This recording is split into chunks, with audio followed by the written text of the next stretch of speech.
President Donald ট্রাম্পের নির্দেশে আমেরিকার পারমাণবিক অস্ত্রের পরীক্ষায় কোনো পারমাণবিক বিস্ফোরণ ঘটানো হবে না বলে জানিয়েছেন এনার্জি সেক্রেটারি ক্রিস রাইট। রবিবার ফক্স নিউজকে দেয়া এক সাক্ষাৎকারে তিনি জানান, পারমাণবিক অস্ত্রের বিভিন্ন উপাদানগুলো পরীক্ষা করা হচ্ছে যাতে সেগুলো কার্যকর বিস্ফোরণ ঘটাতে পারে। এনার্জি সেক্রেটারি আরও জানান, সরকারের অচলাবস্থার কারণে পারমাণবিক অস্ত্র আধুনিকীকরণ প্রকল্প কিছুটা বাধাগ্রস্ত হচ্ছে।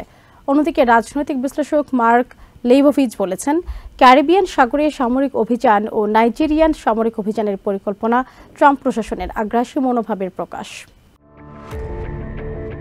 সম্প্রতি দেশের পারমাণবিক অস্ত্র পরীক্ষার নির্দেশ দিয়েছেন প্রেসিডেন্ট ডোনাল্ড ট্রাম্প। প্রেসিডেন্ট মনে করেন, পারমাণবিক শক্তিতে আমেরিকা এখনও নেতৃত্ব দিলেও তৃতীয় স্থানে থাকা চায়না 5 বছরের মধ্যে আমেরিকার সমপর্যায়ে আসতে পারে, তাই এই নির্দেশনা দিয়েছেন তিনি। এনার্জি সেক্রেটারি ক্রিস রাইট জানান, প্রতিদ্বন্দ্বীদের চেয়ে এগিয়ে থাকতে প্রেসিডেন্ট পারমাণবিক অস্ত্র পরীক্ষার নির্দেশ দিয়েছেন। তবে এসব পরীক্ষায় পারমাণবিক বিস্ফোরণ অন্তর্ভুক্ত থাকবে না স্পষ্ট করেন তিনি। এনার্জি সেক্রেটারি আরও জানান, সরকারের অচলাবস্থার কারণে কর্মীদের অনুপস্থিতি এই গুরুত্বপূর্ণ কাজগুলো ও পারমাণবিক কর্মসূচিকে ব্যাহত করতে পারে।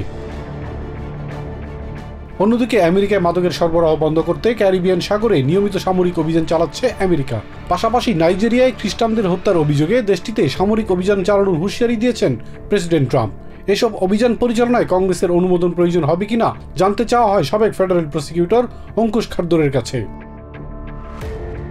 তবে এই ধরনের অভিযান মূলত ট্রাম্প প্রশাসনের আগ্রাসী মনোভাবের প্রকাশ বলে মন্তব্য করেছেন রাজনৈতিক বিশ্লেষক মার্ক লেইবোভিচ। কংগ্রেসের রাজনৈতিক সদিচ্ছার মাধ্যমেই প্রশাসনের এমন কর্মকাণ্ডের নিয়ন্ত্রণ আনা সম্ভব বলে মনে করেন তিনি। Ilias Kamal, TVN 24 news desk. New York থেকে সম্প্রচারিত টিভিএন 24 টেলিভিশন বিশ্বজুড়ে বাঙালির কণ্ঠস্বর।